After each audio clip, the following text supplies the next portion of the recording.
sifa kwako Yesu, unastahili, narudisha sifa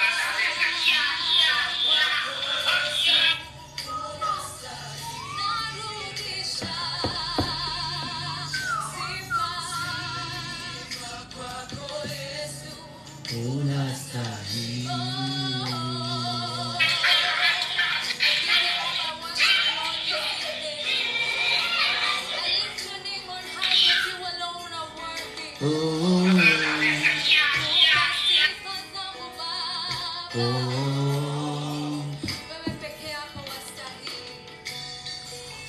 Wakuabudiwa na wakupewa, wastahili heshima ni wewe. Mungu wenye nguvu,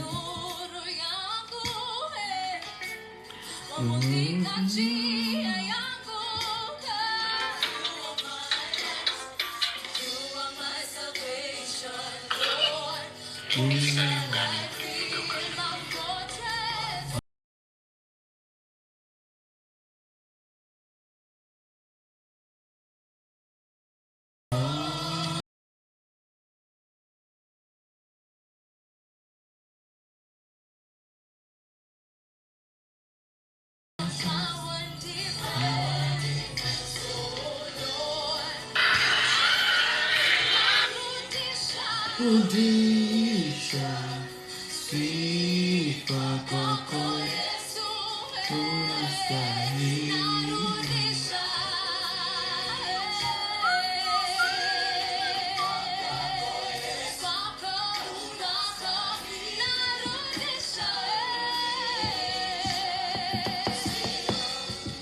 Kwako Yesu unastahili, narudisha sifa kwako Yesu.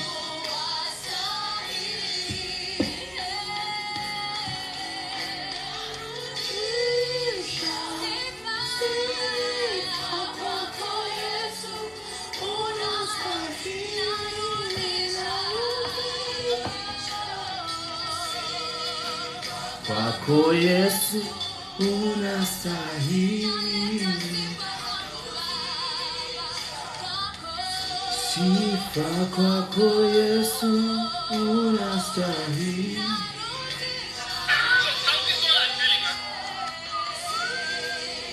Kwako Yesu unastahili, wakuabudiwa na wakupewa sifa, wastahili heshima.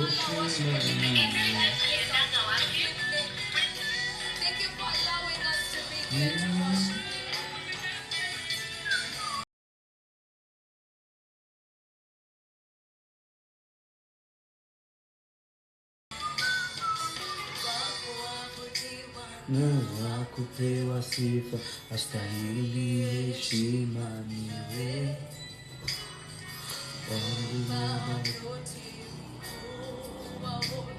Astahili sifa ni wewe. Wakuabudiwa na wakupewa sifa, wastahili heshima ni wewe.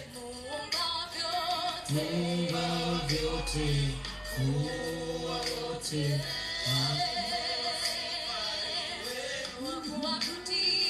wakuabudiwa na wakupewa sifa, wastahili heshima ni wewe. Muumba wa vyote, mkuu wa wote, sifa ni wewe. Wakuabudiwa na sifa, wastahili heshima ni wewe. Muumba wa vyote, mkuu wa yote,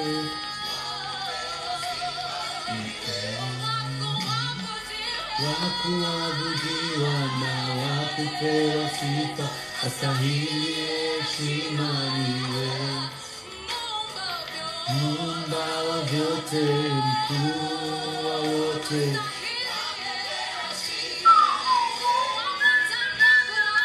wakuabudiwa na wakuwe sifa, wastahili heshima niwe.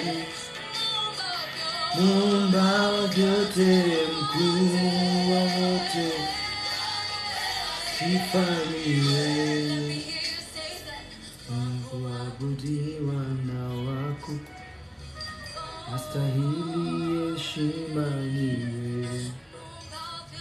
Muumba wa vyote, mkuu wa yote, stahili heshima niwe.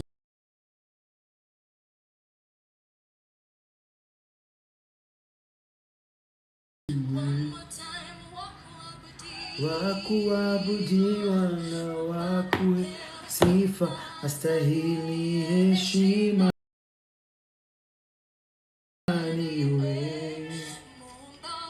Muumba wa vyote, mkuu wa wote, stahili heshima niwe.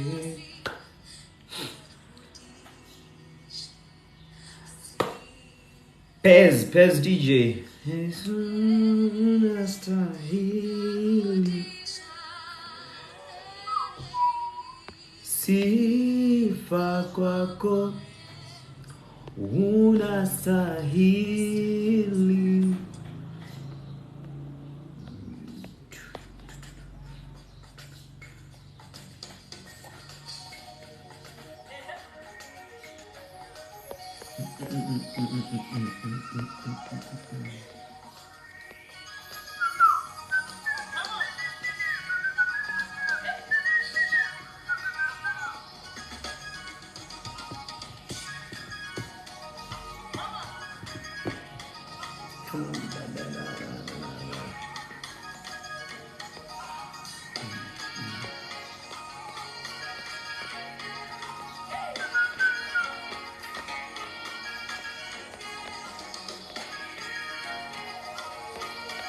Amejibu maombi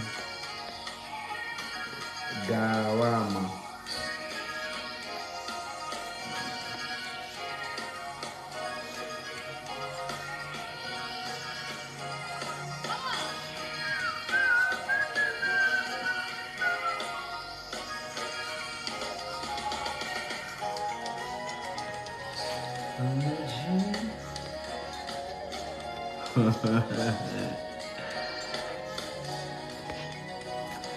Well.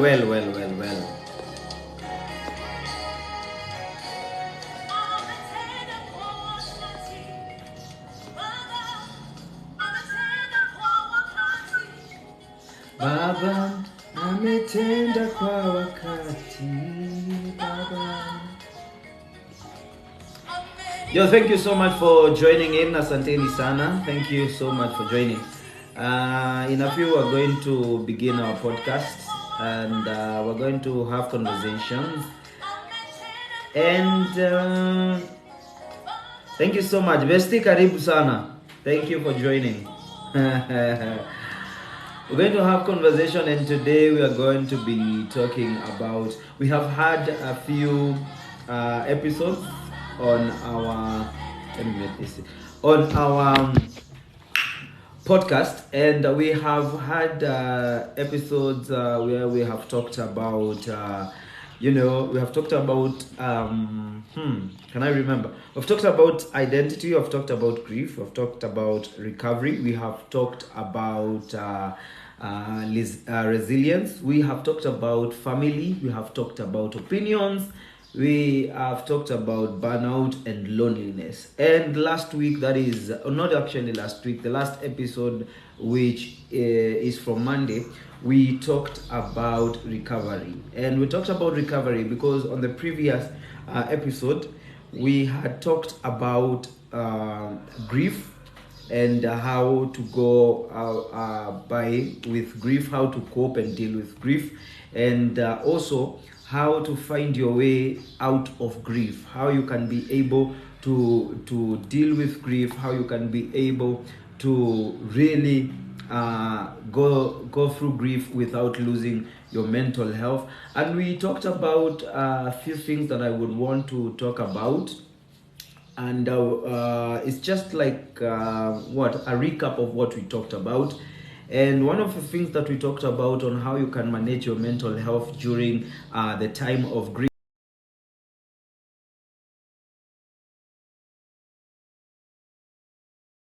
Number one, we talked about allowing oneself to grieve, right? Do not just grieve or do not just ignore the fact that you're going through grief. And we're talking about grief in terms of losing a loved one, losing a job, losing probably a relationship, losing something about your life, or losing something that was close to you, or someone who was close to you, friendships, relationship, family members. All those are kind and forms of grief. So we say for you to be able to manage your mental health during the time of grief. We say number one, you should allow yourself to grieve. Many people, especially when they are going through grief, sio watu wengi sana wanapendanga to go through that process. Most people hujifanya how they are strong. Most people pretend to be strong. Most people pretend to ignore the fact that something is happening. Probably you have lost a friend. Probably you have lost a loved one. You have lost a relationship. For example, you have gone through divorce. You have gone through a season of hardship.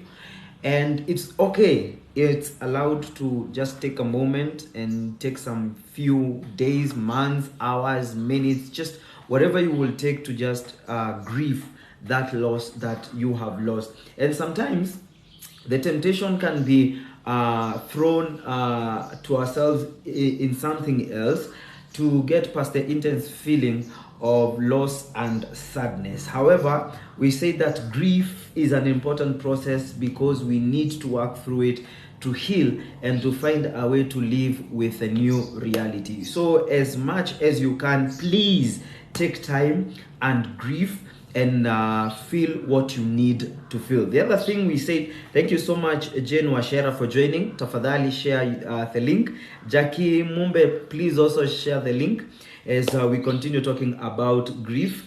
And we're just highlighting some of the things that we talked about on a particular episode that is from last week.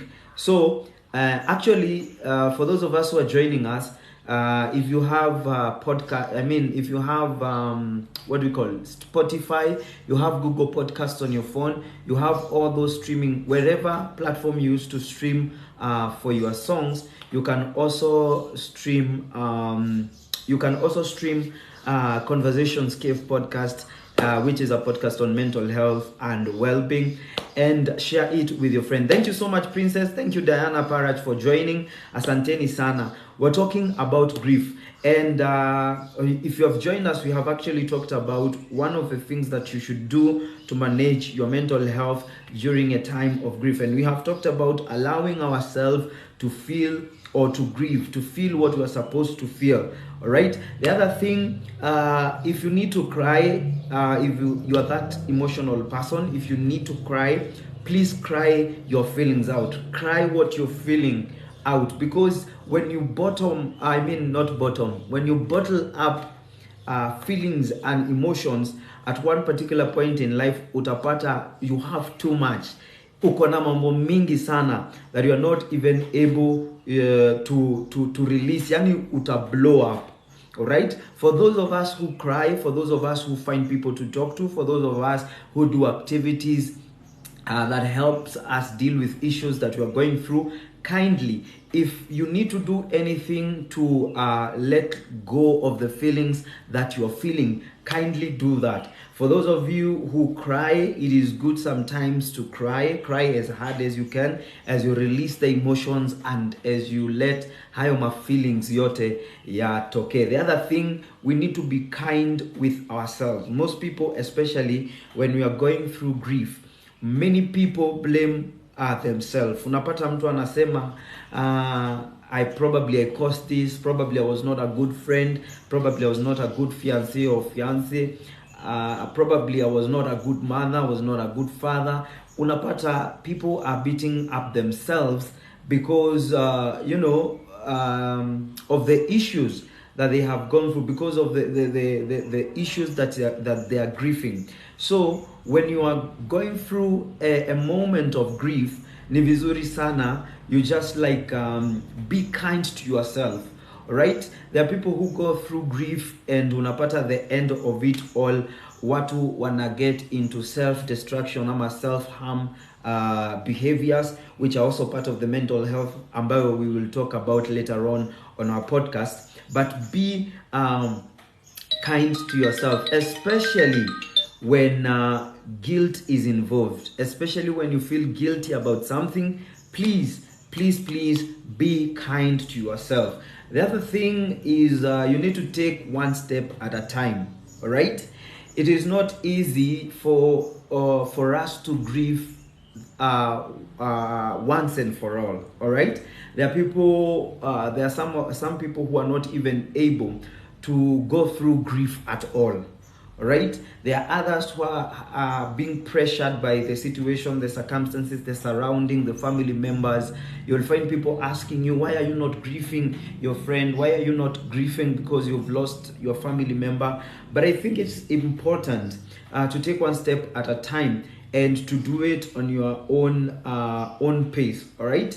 And during the early stages of bereavement, that is what we said, it can be more like 1 minute at a time. The emotions are probably going to be all over the place, and that's completely normal, because that is an indication that your mind is trying to make sense of the loss you have experienced and integrate. Your mind is trying to integrate this knowledge into the way it sees the world. So it is important in times of grief, when you're going through a bereavement season or period, it is good to take your time. The other thing we talked about, we said if you need to be alone, be alone. And if you need company, please get company. Ideally, you can even find a balance. Don't be alone for long, and do not have company for long. It is always to have your own space where you can be able to do your things, where you can be able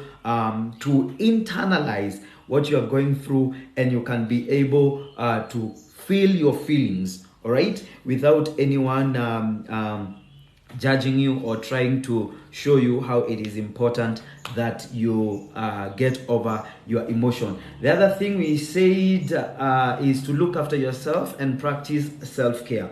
If you need to rest, just rest. If you need to sleep, please sleep. If you need to do some gentle physical activities, please do. For those of you who are not eating well during a time of bereavement, if you need to eat, please eat well. Practice self-care.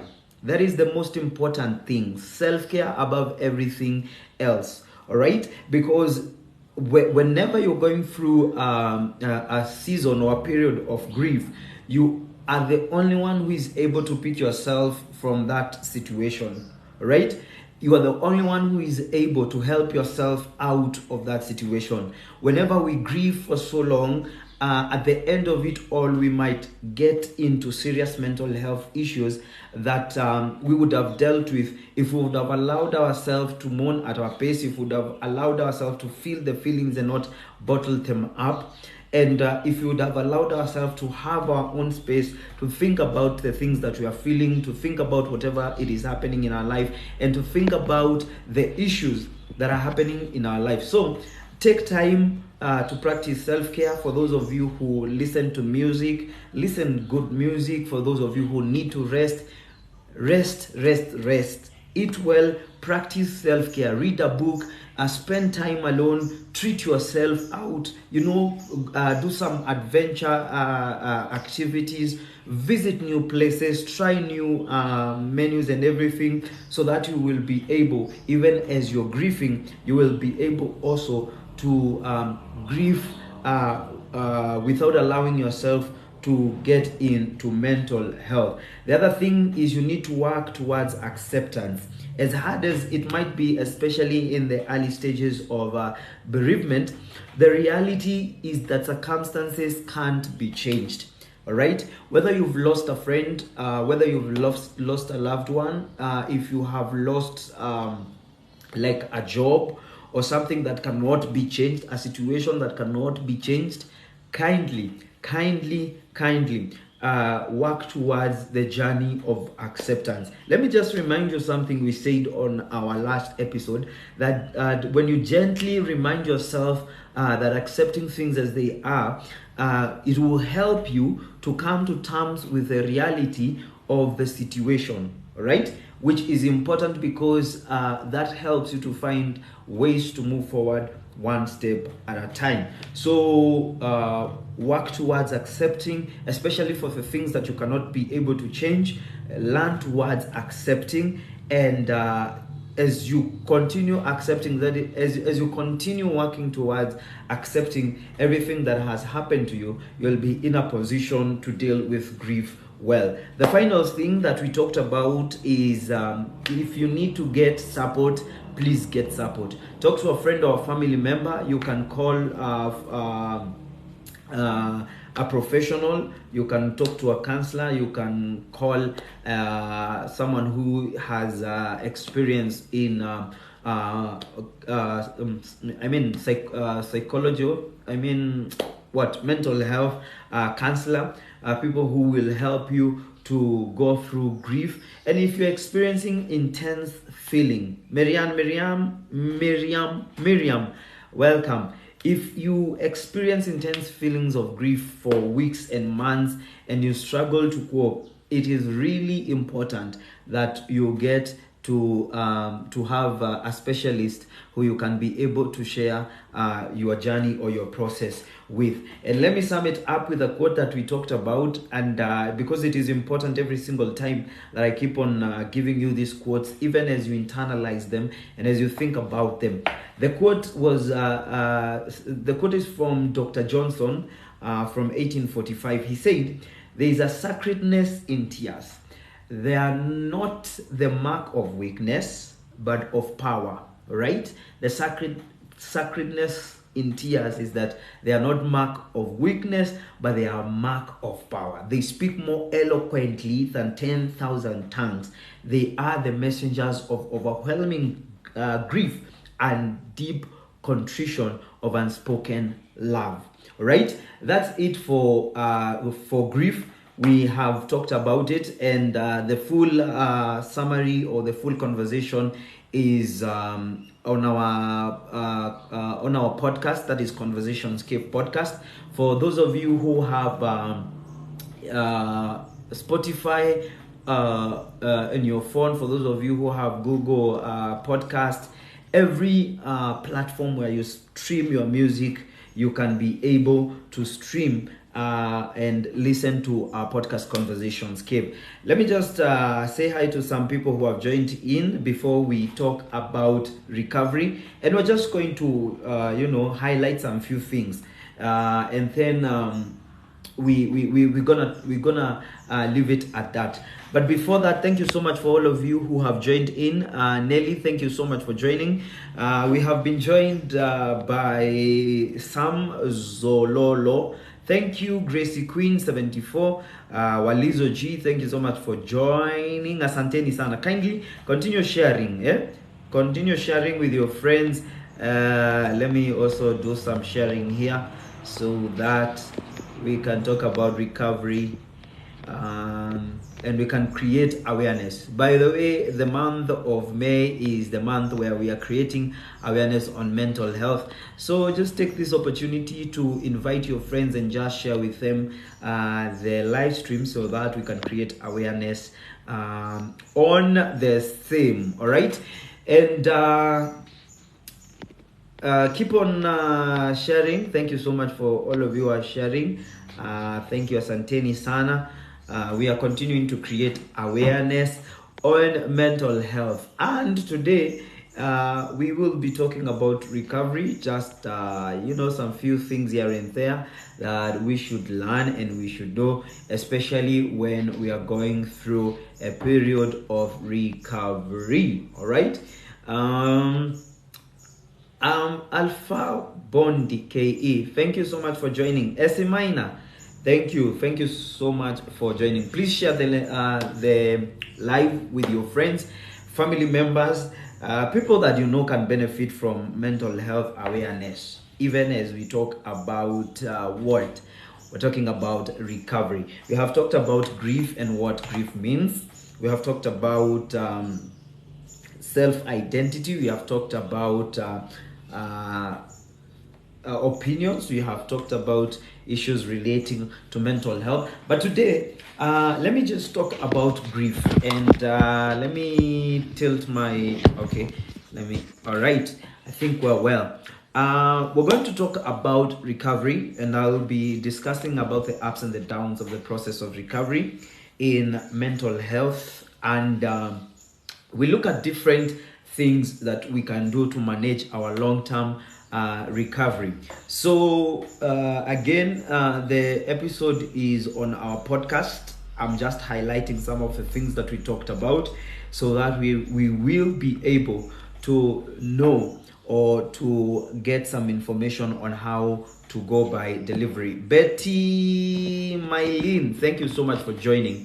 Asante sana. So when we were talking about recovery, recovery from grief, from difficult situation, we talked about some few general points to consider regarding mental health recovery while you are going through a recovery phase. And one of the things that we talked about taking daily action.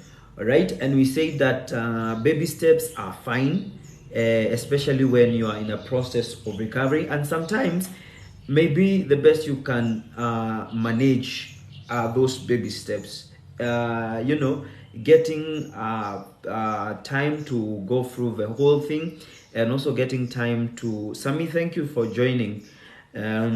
Getting or going through the whole thing, or going through the whole process again. Now when it comes to recovery, daily action, baby steps, one step at a time, that is very, very important. It is good also to work your way up, because there are times that there are bad days, there are good days, there are days that you really don't want to even deal with what is happening in life. But when you take a day at a time, it is a step that you have made forward. All right, for those of us who are comfortable with remaining where they are, you will just end up degenerating instead of growth and moving on. The other thing we talked about is identifying our strengths and building on those. What are you good at? All right, what are you good at in the time or in the process of your recovery? What are you good at? Are you good at cooking? Are you good at reading books? Are you good at singing? Are you good at writing poems? Are you good at helping people around? Are you good at community service? Are you good at church? Are you good at visiting the elderly, the street kids? Are you good at having conversations with people? Are you good at even giving yourself to help other people? Whatever you are good at, just identify your strength and build on that. This is why, because accomplishing things will make you feel positive and will help you accomplish many things. And if you want to build on your skill, to do things you are interested in, then find courses or someone who can show you how to do it. All right, don't just be idle because you are recovering from probably a mental health phase that you have gone through, or you are recovering from grief. All right, if you are good at something in the moment of recovery, also it's good you get to identify your strength and build on them. Identify your challenges and deal with them as well.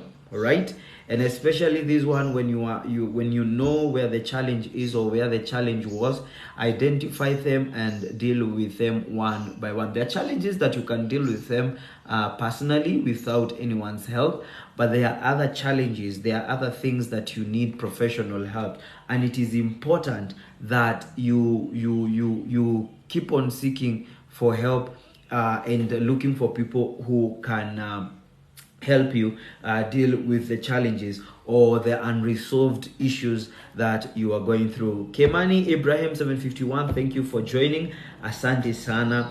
Thank you. Share the link, and God will bless you. The other thing, get support. We're talking about support every single day, especially kwa mtu mwenye you have mental health issues. You are going through all these issues we have talked about. We are going through low self-esteem, you're going through depression, you're going through anxiety, you're going through PTSD, you're going through you know, by the way, okay, I will highlight that in a few. You're going through PTSD, I have mentioned that. You're going through all these issues related to mental health. It is important that you have a strong support base, a strong support system.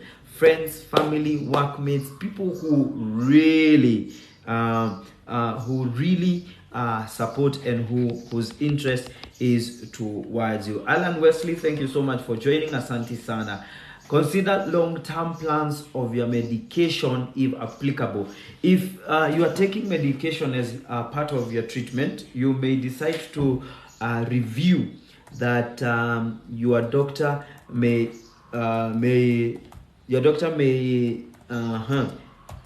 all right, let me change something here. You may decide to review that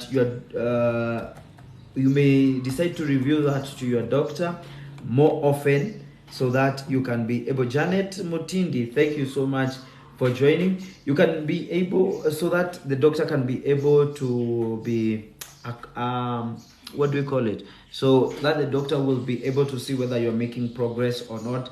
They can be able to determine whether the medication that you're using is helping you or not. So if you have opted to do medicine as part of your recovery process, keep on reviewing the medication with your doctor, so that they can be able to tell whether it is good for you, or you are also improving. When it comes to relapse, be alert but not alarmed. Many of the time when we are recovering from something,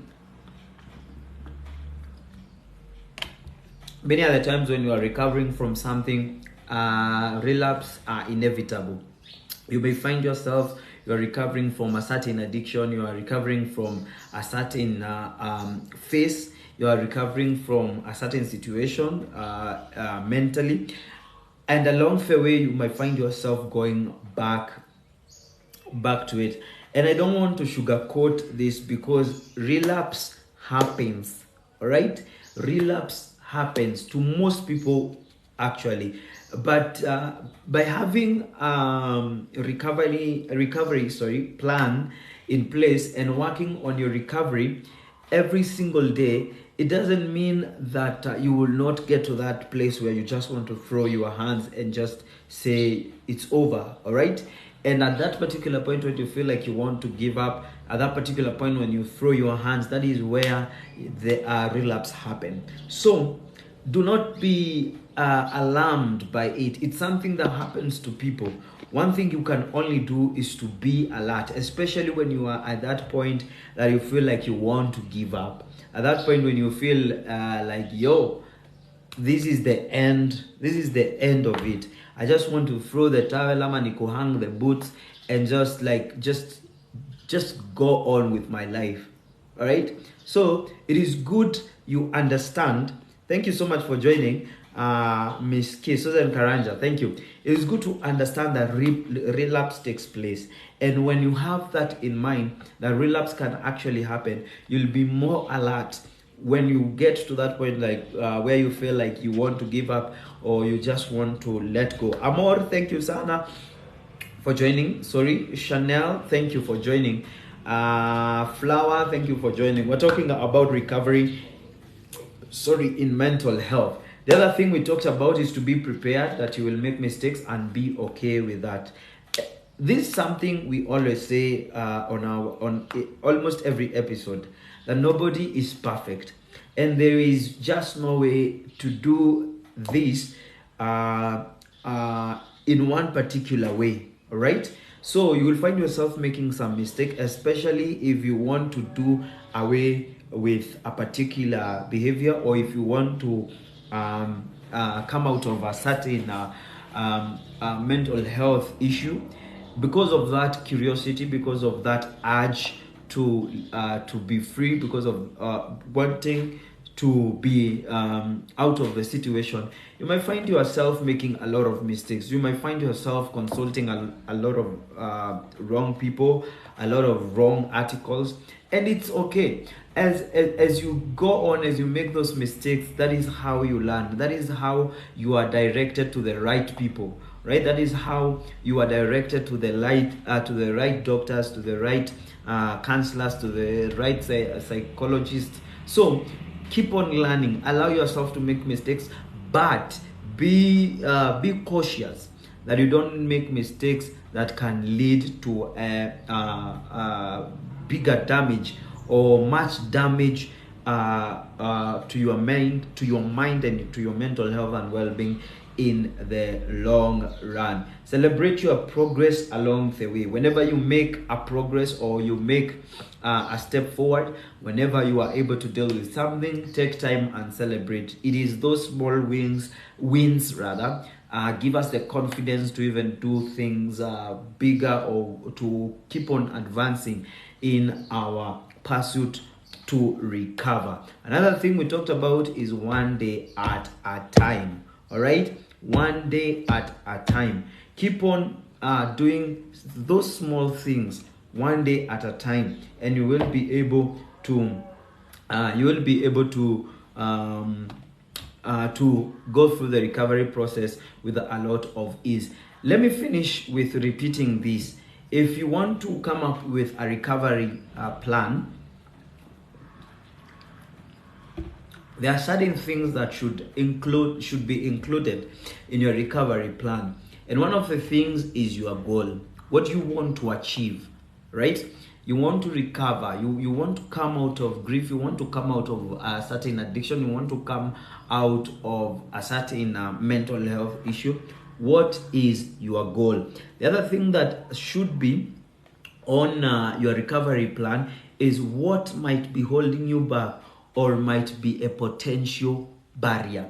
Is it friends? Is it technology? Is it the environment that you're in? Is it the exposure? What is it that can hold you back from recovering? And what is like a potential barrier towards the goal that you want to achieve? The other thing is what you can or will do to reach your goals. All right. And once you have what you want to do to reach your goals, it's good you break them into things that you can do daily, weekly, monthly, and actions that you can align or can be aligned to your goal. So we are saying once you are coming up with your recovery plan, it should include your goals. It should include potential barriers to your recovery, and also you should write what you will or what you can do towards that goals. The other point is that what action will you take for your mental health, your physical health, and your spiritual health? What are the actions that you want to take? Samia, karibu sana. We're talking about recovery. What are the actions that you are going to make? Because all these, your spiritual health, your mental health, and your physical health, they are all connected. Your total health will feed into your mental health, something that we have discussed on our previous episode. So get to know what are the actions, what are the things that you're going to do so that you can improve on your mental health. The other thing is, what support will you need? Right? You need to factor that into your plan. What is the support that I need? Do I need friends? Do I need family? Do I need a counselor? Do I need people who will be there, available people, available friends? So factor in the support part of your recovery plan. The other thing is, how will you respond to any setback? if setbacks occur. We have talked about setback, and we have said those are some of the things that are inevitable. They along the way you might feel like you want to get into a relapse, but it is also good to highlight how you can be able to respond to any setback. We're not planning to fail, but just put it somewhere there in small letters, not in bold, so that it may not be the focus of your recovery plan. The other thing is what support will you have, how frequently, and how it will work. Support is very, very, very important. All right, support is very, very important. So keep on asking yourself what support you have. All right, what support do you have? What are some of the things? How is that supposed?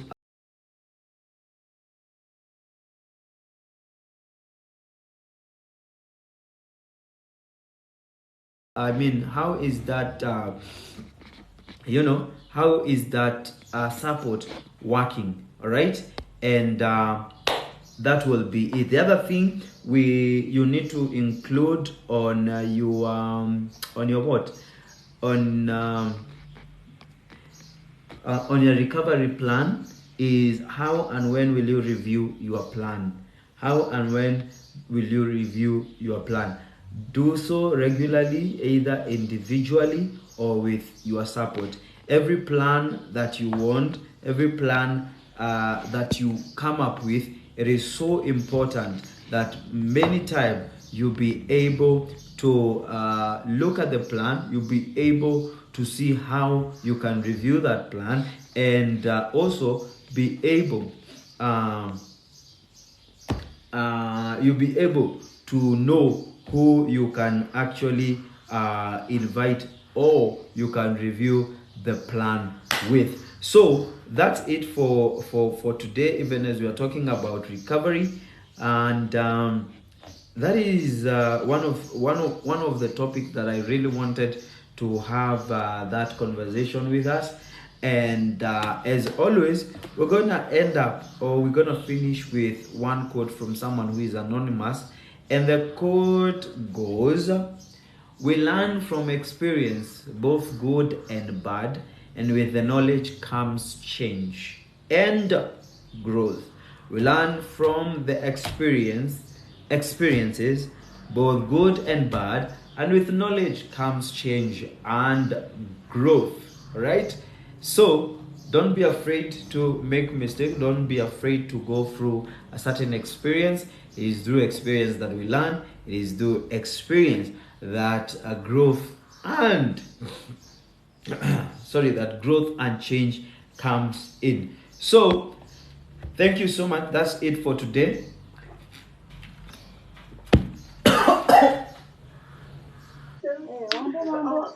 Oh my God. Hello. Oh yeah. Hello, mambo. Hey. Niaje? Mimi niko kwa nyumba basi nataka kutoka Niaje? kiasi. Haya. How are you, brother? Niko fiti. Poa sana. Ni homa? Niko poa sana. Niko poa sana. Nikahoma kanatupeleka vibaya sana. Ah. Sini kuchill mtaani. Niko poa. So, tunaongelelea mambo na mental health. To create awareness ya mental health. Oh yeah, by the way. Kwa sasa inaweza affect watu sana. Unaona venye life iko juu na mambo inatukimbiza. Mbaya Especially sana. mavijanaji, hakuna job na hakuna places ya kupata vitu za tunahitaji. Unaweza pata vijana wengi wameaffectiwa na mental health. So tuna create awareness venye watu wanaweza kusaidika, venye watu wanaweza saidiana, na pia kujuza watu. Unajua kuna watu wanakuanga na some of the mental health issues na hawajui. Unaweza kuwa mtu ako na depression na hajui, mtu ako na suicidal thoughts na hajui, unaona. Na kuna mambo mingi sana ambayo yana affect watu na watu hawajui. Na unajua watu wanasemanga mental health ni kuwa mwenda wazimu. Hivi ndo watu wengi wakiona mwenda wazimu wanasema huyo wako na mental health. But unajua mental health inakuja na njia mingi sana. Kuna kitu inaitangwa bipolar disorder. Kuna watu hata wanakulanga. Unajua hata kukula sana ni disorder. Hiyo inaitangwa eating disorder. Kuna watu wengine wako na personality disorder. Unaona? Pia iko bado kwa mental health. Kuna ingine inaitangwa PTSD ama post traumatic stress disorder. Hiyo ni ile wakati unapitia jambo ama umepitia jambo in your past na inashinda ikikuaffect even now. Kuna zingine kama panic disorder, kuna watu stuka, that is also a disorder. There is something else called schizoaffective disorder. Unaona? So tunajaribu tu kuhamasisha vijana ya kwamba mental health si kuwa mwenda wazimu. Mtu yote ambaye anaweza kuwa na mental health hatuwezi kumuita wazimu. Unaona? Ni mambo tu ambayo yamemfanyikia kwa mambo yamekuwa mingi kwa maisha, na anapata ya kwamba the way he's supposed to function, the way anafaa kufanya kazi, venye anafaa kufikiria kama binadamu afikiri. Wengine wanapata yale mawazo ya kujiua, wengine wanapata mawazo ya kujifanya vibaya. Unapata kwamba kuna mtu anajikatakata, kuna mtu anajimoa hizi kucha, what we call inflicting pain kwako wewe mwenyewe. Unapata hata kuna wengine wanaua watu wanapopitia through a depressed, and especially one of the things yenye sana kwetu sisi wa Kenya, it is depression. Depression is one of the main things. Unaona? Na wakati ambapo unapata hayo mawazo, you feel like you want to kill yourself. Now those are the ones we call suicidal thoughts. Mtu anafika mahali anaona hana haja ya kuishi, anajifanya vibaya. Mtu anafika mahali unajidhalilisha ama unajiona like you are not good enough. So amongst all those other things, hayo ndio tu mambo ambayo tunaongelelea ama ile hamasisho ambayo tunahamasisha vijana ya kwamba once you are going through a mental health issue, you can recover, you can rise from that path, na unaweza pata njia ambayo ni ya kukusaidia pia wewe kuishi maisha vizuri. Because once you have mental health, it's not the end of life. Ni sawa. Na watu wengi wanasema that is the end of life. But cha muhimu ni kujua ya kwamba mental health, ukiwa na depression, ukiwa na ukiwa na paranoia, when you have eating disorder, when you have a bipolar disorder, sio kumaanisha umekufa. You can get help, you can get friends who will help you, and you will recover from any form and any kind of mental health. So kwetu ni create the awareness and also to help people answer questions and also connect them with medical practitioners and professionals wenye wanaweza kuwasaidia. Pengine una swali? Uko na organization? Uko na organization? Sorry? Umeregister ni organization nafanya nao kazi ama ni? No, ni organization nafanya nao kazi. Tuna create awareness ya mental health, na bado kwa hiyo organization bado we have people counselors, professional counselors ambao wanatusaidia ku make professional counselors ambao wanatusaidia kusaidia watu ili ku deal with mental health. Ni organization inaitwaje? And it is organization inaitwaje? And it is free of charge. Inaitwa Nzumari. Zumari. Ukigoogle utapata it is free. We have professionals and people who counselors wenye wanasaidia watu, and it is free of charge, just to help people ili they heal and recover from mental health. Okay. Iko based in Nairobi? You mean iko Nairobi? Iko Nairobi actually. Ukiingia kwa mitandao you just Google Zumari Africa. Sorry, you Google Zumari Africa, utapata contact ya wa psychiatrist ama psychologist, watu ambao watakusaidia. Tuko na branch in Mathare, kuna ingine iko Korogocho, na kuna ingine iko pandi za Raunda. Raunda hapo. Raunda in Nairobi, by the way. Okay. Kwa sawa. Wacha enda. Ni vizuri ku create awareness unless ni share. Uko na nini video hivi unaweza share na watu? Please Unaweza kuwa na video hivi ni share na watu. Unajua siku hizi nasema unanisikia? Unaweza kuwa na video ni share na watu. Naweza taka kushare na watu hii story. Asante sana. Boss, wacha nikufollow back. Lakini Wacha nikufollow. Wewe uko Nairobi? Mimi niko Nairobi. Uko Nairobi wapi? Umo. Sorry? Umoja. Umoja. Actually that is main branch iko Huruma. Okay. So ukipata mavijana wako unawatuma huko, mtu tu anataka usaidizi na atasaidika. Sawa basi, ndawatuma. Unajua sasa hivi watu wengi wanapitia vitu mingi.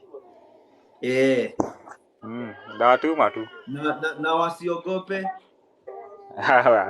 Hawezi ogopa. It's free of charge, Hawezi ogopa. Unajua mtu mwenye anataka kusaidiwa aogopangi kitu. Nimeshukuru sana Mato. Share the link ndio to nini to create awareness. Utanitumia hiyo link? Utanitumia hiyo link? Let me see kama iko nini Mato, unajiita Mato nani? Martinez Mato. Haya, wacha nikutumie saa hii. Sawa. Nitumie tu nishare saa hii. Poa. Asante. Poa pia. Poa. Martinez. Wow, that was Mato Martinez. Thank you so much. Let me see. Nimeona hapa kuna. Let me get to do that. We are just creating awareness on mental health. Kindly, if there is any question you have about mental health, please let me know. And if you would like to join the live, we have a conversation, please just send me a link and I will accept. We answer questions on mental health and we get to know where we can find help and who can help us. So just send in the link. I will accept the link and then we will have the conversation. Biggie. Kwani kuna mtoto wako hapa? Wewe mbona mlizima leo? Ita watoto wako huko nyumbani. Aje ba. Mambo. Poa. Uko sawa? Utasema aje sasa? Naona uko lunch brother. Hizi lunch bana, taxin. Na Java. Uko Meru bana. Yes? Aje tuko Meru hapa bana. Uko Meru? Saa hii sasa ni masaa ya kuanza kushikisha. Kijana mnaendelea aje? Unaendelea poa. Sasa zinaanza. Ndio story zinaanza. Saa hii unaona maneno imepangwa. Maneno. Nimeona umejipanga. Ai, Umejipanga mapema. vizuri sana. Mapema bwana ndio best.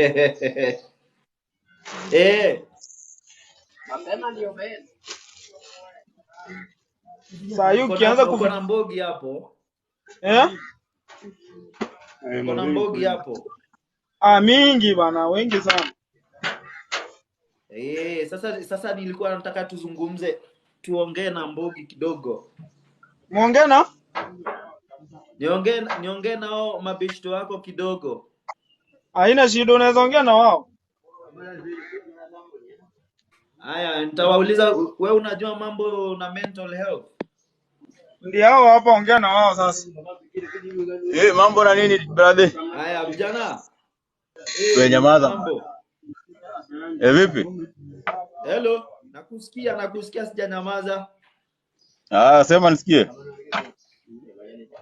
Nakuuliza unajua mambo kuhusu mental health? Mental health? Unaweza kusema mental health ni nini? Tuna create awareness ya mental health kwa sababu hii ni mwezi ya ku create awareness. Ya mental health. Sasa tunataka kusikia tu wewe ukaulizwa useme mental health ni nini, unaweza kusema mental health ni nini? In simple language naweza sema is the sijui nitaiweka aje, ni ile usawa akilini, kitu kama hiyo, kuwa sawa kiakili, kitu kama hiyo. Lakini si leo sijui mtu kuwa punguani ama nini, because unajua vitu mingi zinachangia hiyo mental health. Maybe stress inaweza kuwa one of them, vitu kama hizo.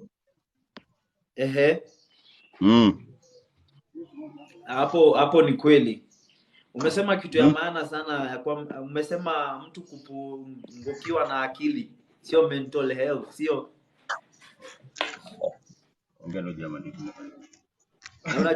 Na unajua watu wengi wanasema kuwa mtu mwenda wazimu ndio tu ako na mental health. Hapana, mental health siku hizi imeshika almost, naweza sema baadhi ya watu wengi sana.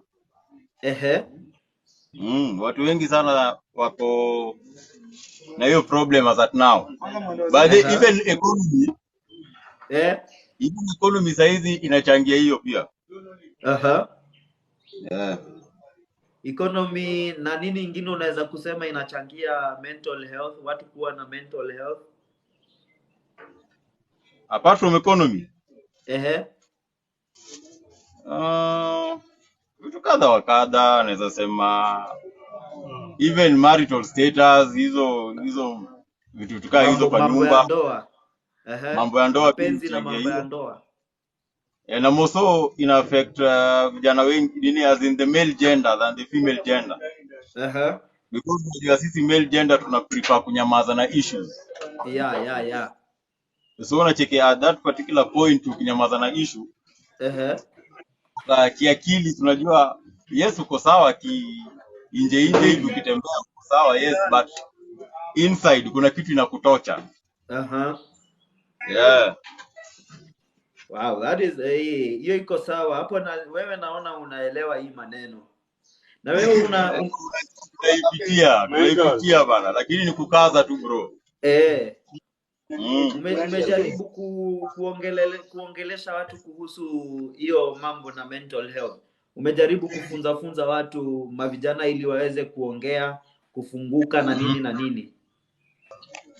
Okay, unajua generally hakuna mtu mwenye ana accept ako na problem mentally. Sure. Okay, unaona ukichukua kitu kama inaitwa depression for example. Depression, unajua mtu anaweza ona yako sawa, kila kitu iko sawa kwake. But we mwenye uko nje ukimwangalia vizuri, maybe venye yuko like mienendo yake, then ukijaribu kuchunguza maybe what happened in the last maybe 1 month, 2 months, 3 months, utapata huyu jamaa ako depressed. But ukimwambia about depression, this particular person will try to like atasema yako sawa, unaona? Sure.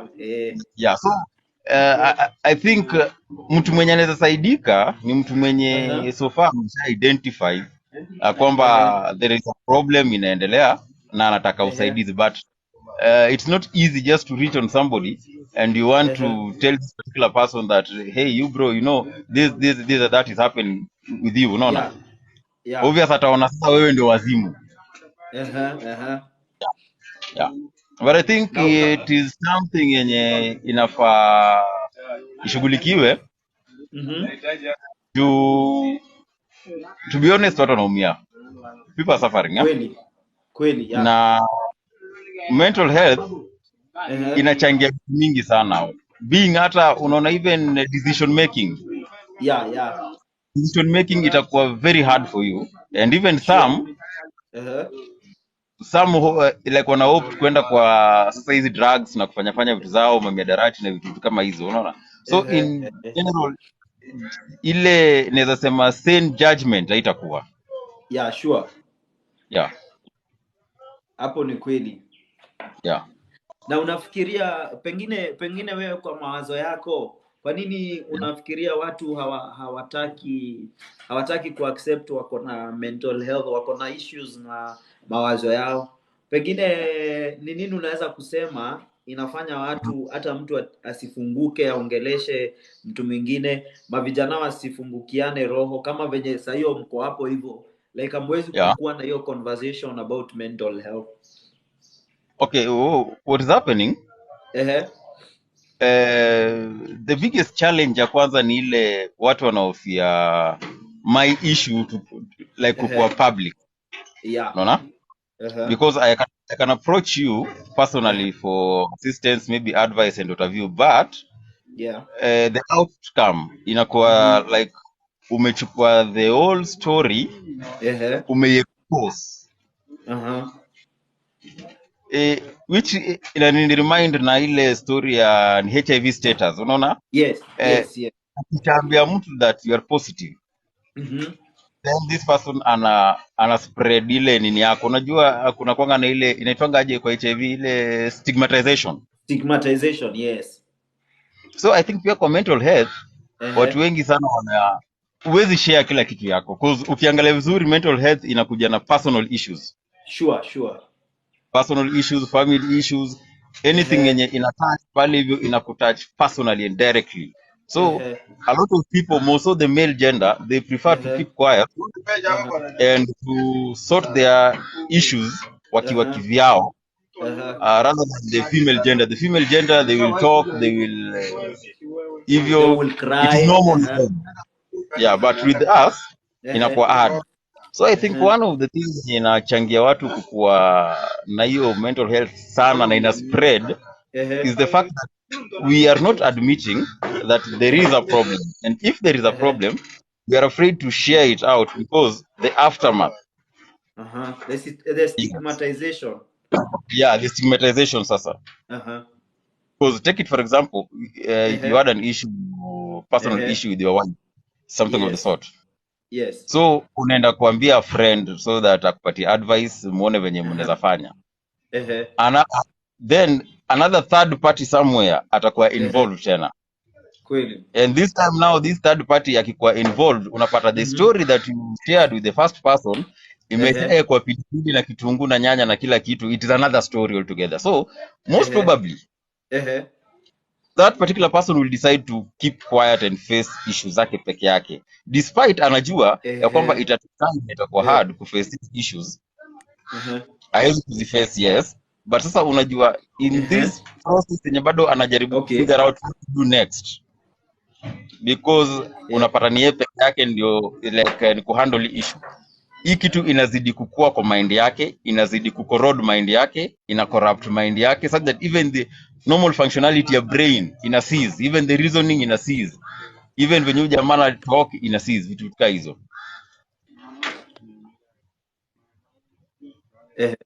Yeah.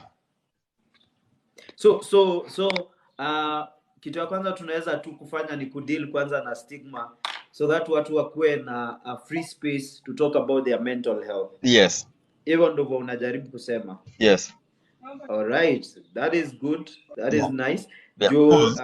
mostly nikikusupport Because unaona stigmatization I think ndo ina lead to even ile depression to end fulani. Unajua, I am afraid to share my issue. And if I'm afraid to share my issue with somebody else, it means that I will not get the correct advice. Na nitakuwa isolated kitu kama hiyo, unaona. So mental health inaanza kwanza when a person akona issue na huyu mtu ana mtu wa kushare na yeye because anaogopa the stigmatization. Yes. Alafu ya pili tena kuna konga na hii isolation. Because unajua once nimekuambia issue yangu tuseme it is something complicated kuna wale wenye at that particular point this friend will tell you like okay ni kujitoa ndo atajitoa karibu na wewe, unaona. So ni ile the isolation process which I think pia inaongeza sorry.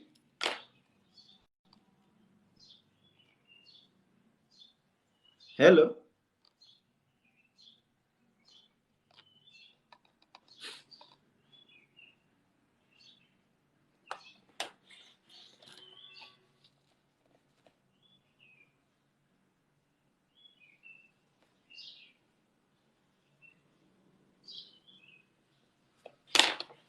Looks like we have lost that one. Faymora, thank you for joining. We're just creating awareness on mental health, and we are inviting people to just send in their thoughts. Watuambie tu wao wanafikiria mental health ni nini na vile ambavyo tunaweza kusaidiana even as we create awareness and even as tunapoendelea ku create awareness on mental health na ku break the stigma. Mtu mwenye ambaye ametoka hapo alikuwa anaongea na sisi, ametuambia many young people mavijana wanakosa kuongea juu ya stigmatization, wanakosa kushare juu ya vile watu watasema kuhusu maisha yao na vile watu watasema kuhusu mambo yao, so watu hawaongei. Ningependa pia kusikia, I would like to hear your thoughts and your contribution on this particular matter as we continue creating awareness on mental. Nafikiria hii mental health ni nini? Caleb, Aje? vipi? Poa sana.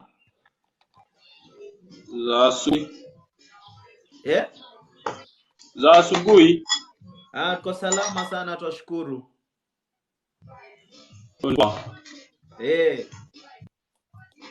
Ijatuma request. Tunaongelelea mambo na mental health. Karibu sana. Yes. Swali la kwanza ningependa kuuliza, wewe unajua mental health ni nini? Ama ukiweza kuambiwa useme mental health ni nini, unaweza kusema mental health ni nini? Labda uniambie. Hebu niambie nini? Mental health. Okay, una work na hiyo na Siski? Ati unasema aje? Nauliza unafanya na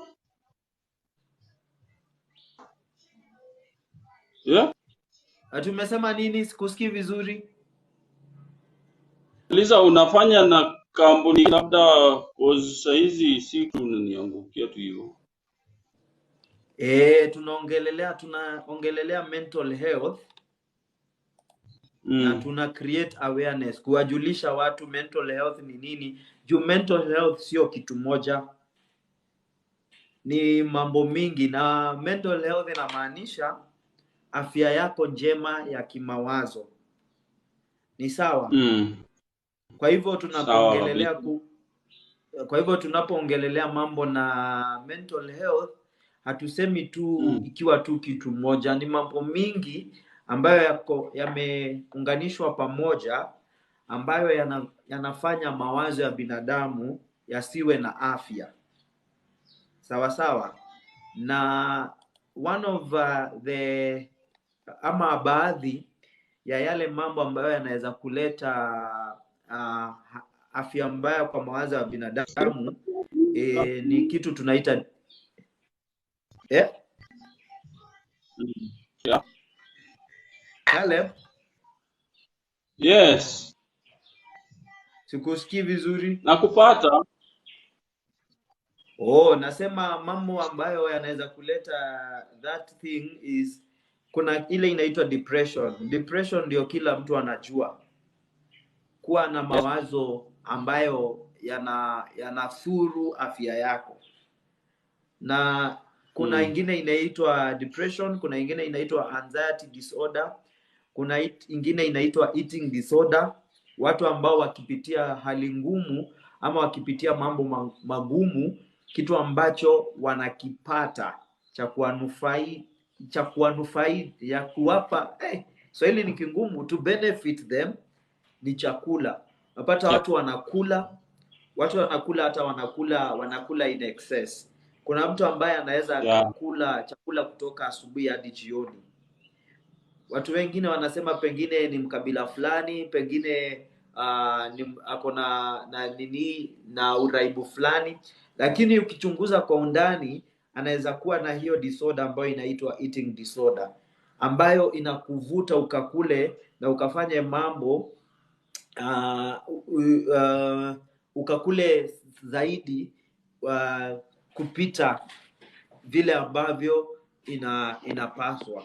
So kuna depression ile ambayo ni mawazo pungufu kwenye mawazo ya binadamu ambayo yanaweza yakakufanya ukajitoe uhai. That is what we call suicide. Na pia suicidal thoughts, hayo mawazo ya kujiua au mawazo ya kujitoa uhai bado yako kwenye mental list ya mental health disorders. Sawa sawa. Kwa hivyo unapoendelea kuwa na yale mawazo, unapoendelea kupitia hali ngumu kama binadamu, kuna yale matarajio na kuna yale mambo ambayo ulikuwa unapanga yakakuendee na unapata kwamba mambo hayaendi vizuri. Some of the thoughts that we have, mawazo yale ambayo tunapata ni kwa sababu mambo hayakutokea vile tulivyokuwa tukidhani. Kwa mfano saa hii hali ya uchumi iko vibaya sana. Unapata ya kwamba uchumi uko juu, chakula kimepanda, watu hawana kazi, watu wako na familia ya kulisha. Kwa hivyo sana sana kwa wale ambao ni vijana na wale ambao ni kina mama ambao hawana wazee, katika hiyo hali utakuwa na mawazo mingi ya vile ambavyo utajaribu kusaidia watoto wako, utajaribu kujisaidia, mawazo ya vile ambavyo utapata chakula, na unapata katika hayo mawazo yote unafika mahali and your mind blows up. Ni sawa? Unafika mahali mawazo yako yanaanza sasa kuwaza mambo mengine.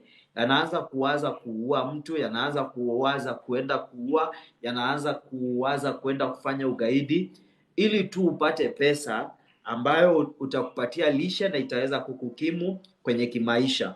Jambo lingine ambalo linaweza kuchangia kwa hali pungufu ya kimawazo ni mambo na mapenzi. Sawa sawa.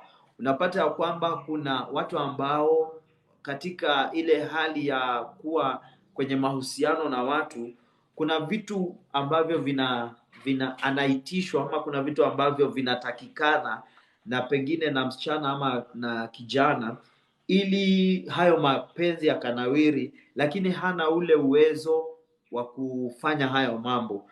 Na unapata sana sana kwa vijana it is affecting the male gender, kwa sababu unapata wengi wao wakati ambapo wameingia kwenye mahusiano hawana kazi, hawana pesa, hawana hawana namna ambayo wanaweza kukimu mahitaji katika mapenzi na mahusiano.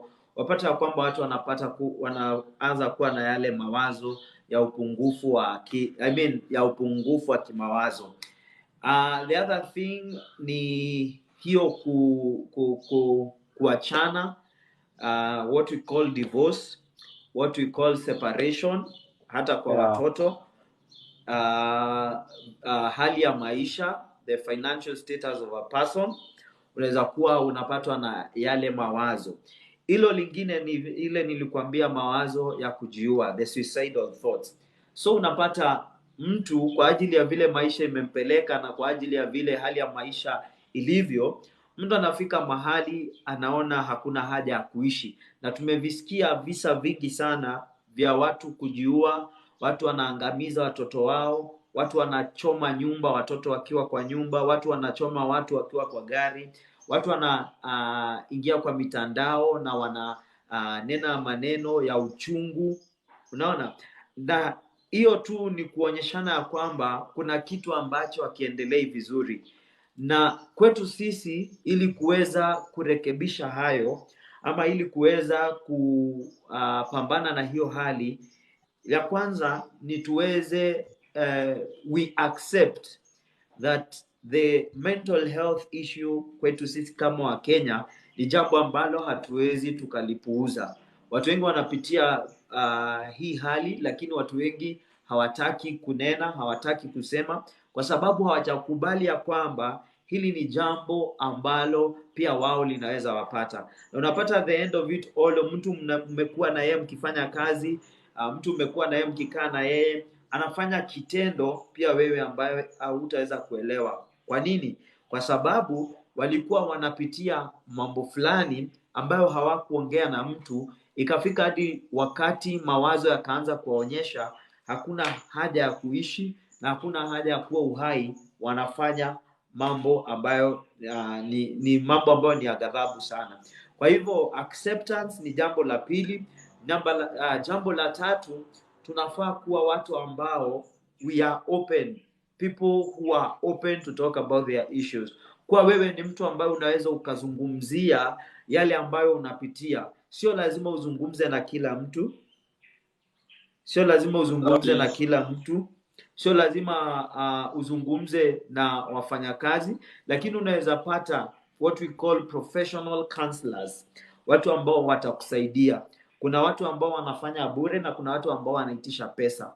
So it is good you find mtu ambaye atakusaidia throughout your journey, mtu ambaye utakuwa ukimuongelesha, unamwambia yale mawazo yako na vile ambavyo unahisi.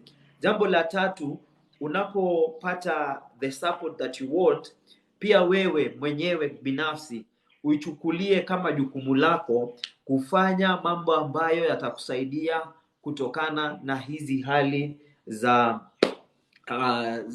mental health.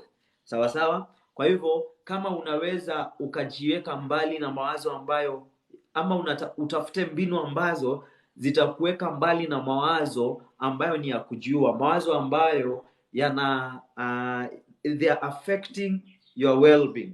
Sawa sawa? Unaweza kuwa wewe pengine unaweza ukacheza mpira, unaweza ukasoma kitabu, unaweza ukawa na sherehe na marafiki, unaweza fanya mambo ambayo yanakuchangamsha na yanakupea motisha kuendelea kuishi.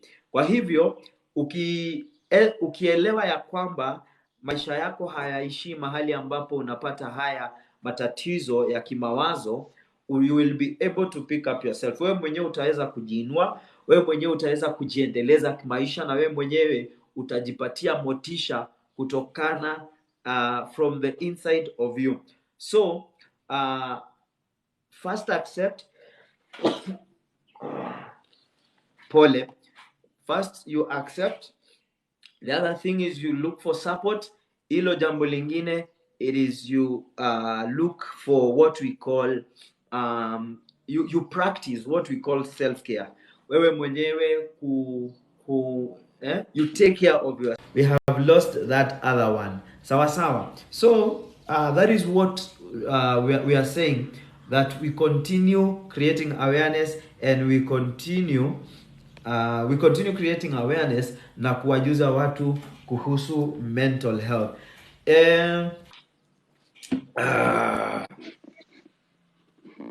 Hello. Ema. Mambo Moha. Poa sana, niambie. Uhali gani? Nasemaje? Nakuuliza uko aje, uko vipi? Niko poa. Haya. Karibu sana Karibu yo mahindi. tunaongelele Karibu yo mahindi. Sikupati vizuri? Karibu yo mahindi, niko Shago. Oh, asante nashukuru. Uh, Tunaongelelea mambo ya mental health. petrol. Mental, si petrol, mental. Aje. Tunaongelea kuhusu Aha. vile ambavyo watu wanapatwa na mental health, ile hali ya kuwa na ugonjwa, sio haswa ugonjwa wa kiakili, lakini Aha. upungufu wa kimawazo. Aya, nani nauza? Hakuna mtu anauza tu, Ah, ni kuhamasisha watu kuhusu hiyo. alafu vipi, niambie, nielezee. Sasa tunaongea, tunajiuliza Ah, ni kipi ambacho kinachangia watu kuwa na upungufu wa kimawazo haswa kwa mavijana. unaniambia? Sasa wewe unaweza kusema ni nini kabla nikuambie? Unaweza kusema ni nini ambayo inachangia vijana wengi kukuwa na ile upungufu wa kimawazo? Sijui. Hujui? Ushaisikia mambo kuhusu depression? Sijawahi. Ushawahi kusikia watu wakiongelelea kuhusu mambo na kuwa na suicidal thoughts?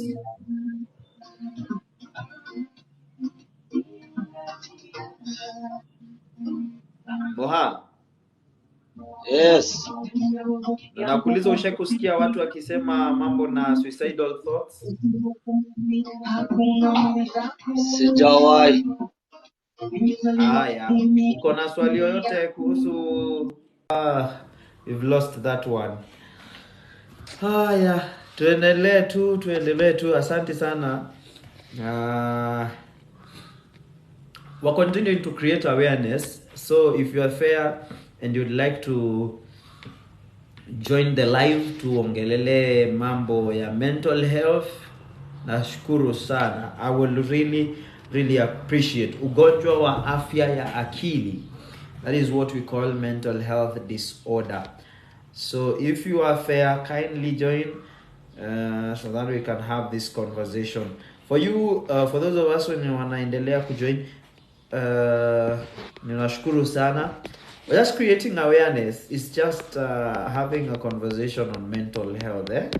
So keep on joining in. Let me try and see whether I will be able to see this person, ili tuendelee kufanya mazungumzo about mental health. Wale ambao wanauliza mental health ni nini, kwa Kiswahili ni ugonjwa wa afya ya akili. That is what we call mental health disorder. Na tunaendelea kuhamasisha watu kuhusu mental health. Na mental health doesn't mean ya kwamba wewe ni mwendawazimu. Alright, there is mental health na there is madness, ambayo watu wengi wanasemanga ni mental health. Kichaa sio mental health, but it's at its extreme. Rafiki yangu anaitwa Big Dollar. Hiyo ni ngumu lakini Cabri pairing with another host, it's alright. Amesema kwende. It's okay. Hello Bernard. Sasa Mambo vipi?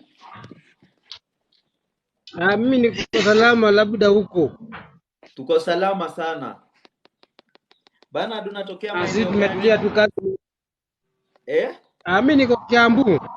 Kiambu wapi? Niko Kiambu. Hata mimi niko Kiambu. Kwa Kiambu wapi? Mimi niko Kiambu town. Tunaongelelea mental health ule pole kwake. Ni sawa tu. We keep on looking for you guys, and we will keep on trying up until we have created awareness about mental health. Tunaendelea kuhamasisha watu. There are only 5 days that are remaining for the month of May, which is a month where we create awareness on mental health. Na ningependa tu kusikia tu mawazo yako, ningependa kusikia your thoughts about mental health. Wewe unafikiria hii inaitwa ugonjwa wa kimawazo ni nini? Niambie tu unafikiriaje wewe? Mental health, what do you think? What can you say mental health is?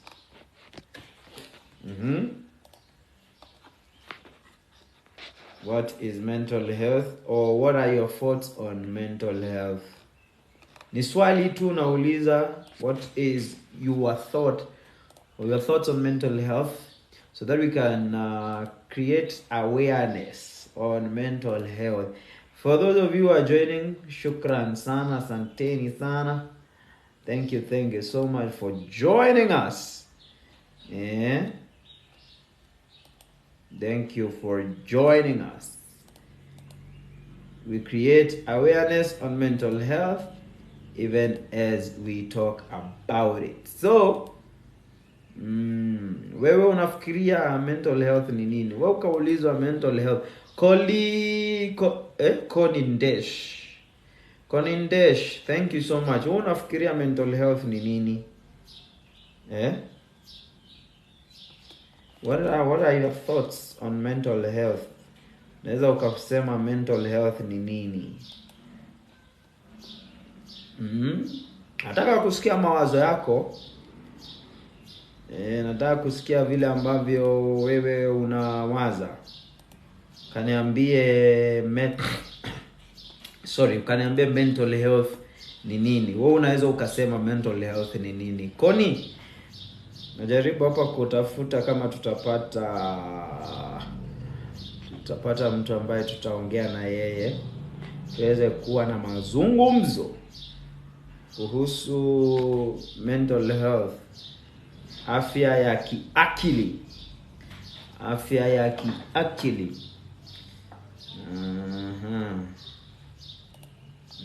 Mziki kidogo. Mr. nani? Mr. Mapozi.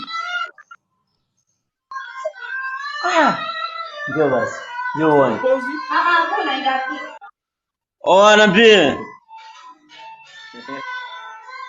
Mambo. Wasema chonjo sio mazee. Waendeleaje? Unatokea Niaje?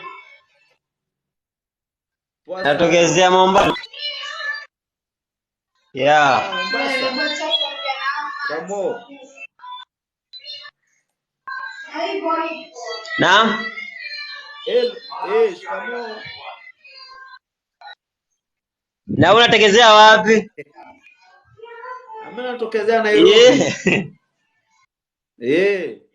Nairobi upande gani hapo? Nairobi upande gani? Nairobi upande wa Kibera. Nairobi upande gani? Unajua Nairobi naijua? Kibera. Kuna watu wangu hapo Kibera. Lakini sasa tunachapa kazi tu. Mko kwa kazi bana? Hello. Mimi nimetulia ndani ya nyumba tu. Sawa bana, fanyeni kazi. Fanyeni kazi. Kwani unaondoka kwani? Naam? Niko nafanya kazi kiasi ndani ya nyumba. Wapi? Haya basi. Ni sawa. Mombasa ni nyumbani. nyumbani. Yeah? Mombasa si ni nyumbani, niende wapi? Okay, naya nimekuelewa sasa. Sasa. Na nyinyi mnafanya kazi gani huko? Simuitie kazi bwana. Sielewi, sikupati. Nakwambia mnafanya kazi gani Nairobi, simuniitie kazi. Kazi mingi hata. Lakini mostly office work. Yeah? Lakini watu wangu wanataka kutumania tikiti yako kutafuta kazi Nairobi, ukifika huko na mtu umeona. Sikupati, umesema nini? Nakwambia hivi.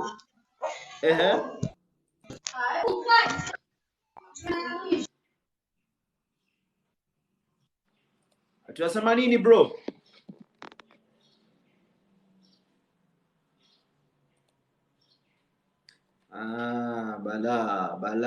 Bala pale, bala tu.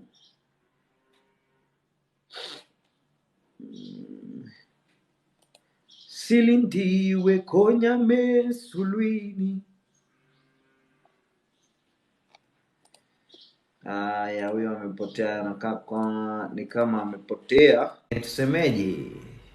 Kuna kitu tutasema. So that one has lost and we have not trace of him. But ni sawa tu, tuendelee kusikia kangoma kidogo.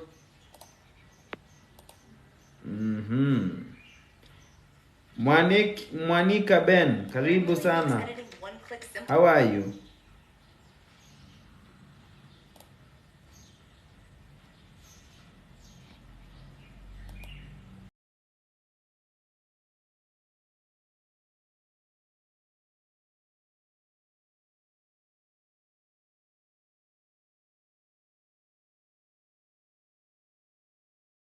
Tunaongelea mambo ya mental health.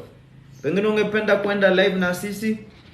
We talk about it for kidogo dakika kidogo, and then tuulizane maswali na tukue na mjadala. Are you up for it, Mwanika? Abraham, asanti sana. Thank you so much for joining. Tunaendelea kuzungumza kuhusu mental health. Karibu. Are you willing to go live with us so that we can have the conversation? Kama uko tayari, send the link.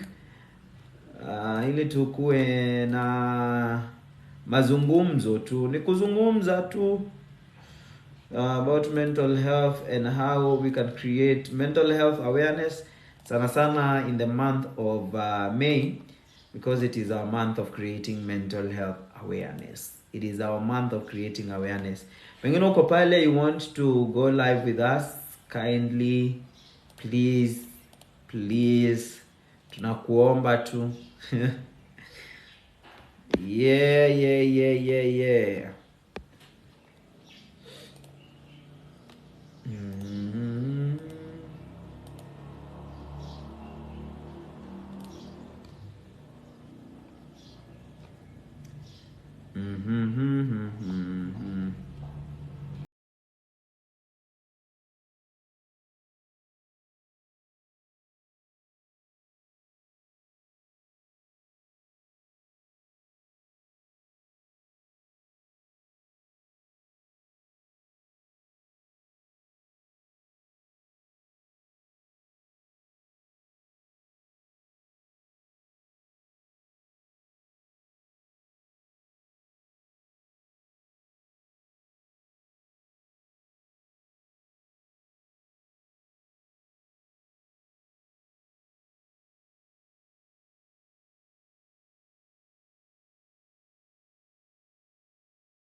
is NF right there with Happy. It's playing right here on the Conversations Cave podcast. Well, tunaendelea kuongelelea mambo na mental health, creating awareness on mental health, and just letting people know and learn what mental health is. And we have had conversations na watu kadhaa na watu wengi, they don't understand. Most people don't know. Wanasema mental health ni upungufu wa akili, but would like to have that conversation. Kwa hivyo, if you're fair and you want to have that conversation with us, ni maswali tu tunaulizana. We just want to know what people think and how people feel about mental health, so that we can be in a position to carry on with the discussion. So, wewe nakutumia invite na utaki kukubali invite, tunakuona sana. Just accept the invitation and then we have a conversation.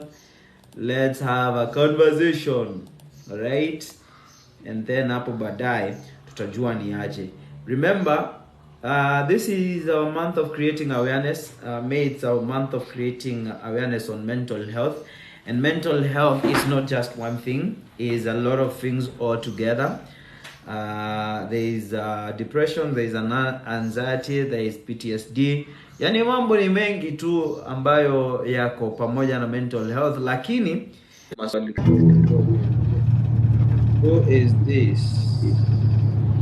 No one knows the secret. Ogolo, ogolo, ogolo, Okay.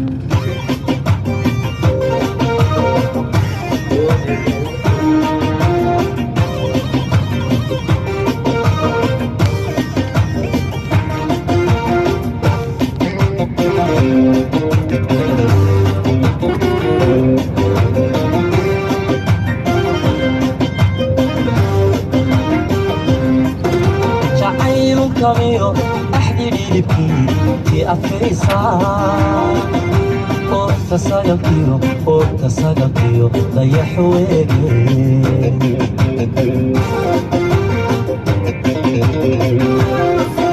شعير كاميرو أحدي لي لبكي في أفريسا أوتا ساقا كيرو ضيع حويقي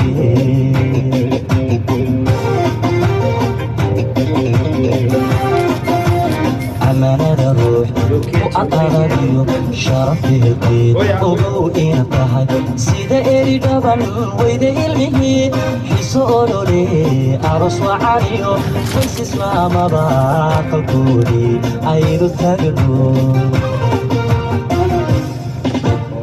أمانة روح وأطاريو شرفي القيد وقوئنا تحي سيدة إيري دبن ويدة إلمي سؤولي أرس وعاليو بس اسمع مباح قولي عينو تقلو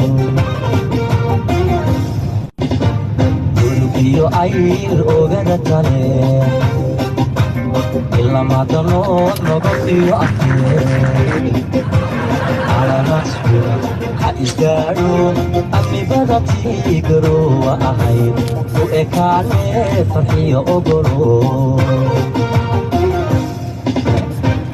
iyo ayil ogada tare ila madano nogo iyo afe